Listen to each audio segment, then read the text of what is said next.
என்ன இளமதி பேசுறீங்க? அவனால தான் நீங்க இந்த நிலைமையில வந்து படுத்திருக்கீங்க. நீங்க என்னடா உயிரை காப்பாத்தணும்னு சொல்லிட்டு இருக்கீங்க? இளமதி, நான் சொல்றேன்னு என்ன தப்பா நினைச்சுக்காதமா. நாங்கெல்லாம் நடந்த விஷயத்த கேட்டு உங்க அப்பா மயக்கம் போட்டு கீழே விழ போயிட்டாருமா. இப்படி எல்லாரையும் பதட்டத்துக்குள்ளாக்கிட்டு நீ அதுக்கு காரணமானவனை காப்பாத்த முயற்சி பண்ணக்கூடாதுமா. என்ன காப்பாத்தினதே அவர்தான் ஆண்டி. அவர் மட்டும் அந்த ரவுடிங்களை தடுக்கலன்னா நான் செத்து.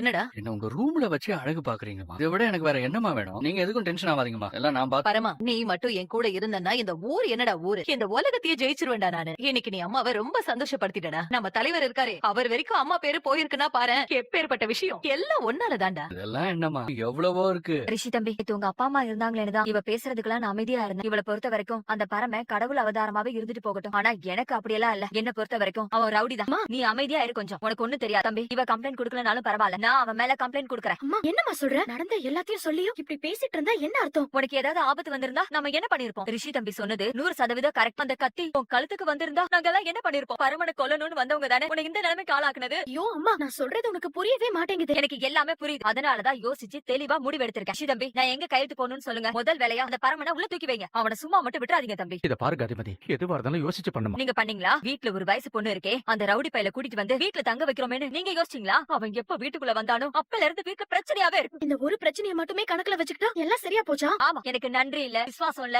என்ன வேணாலும் நினைச்சு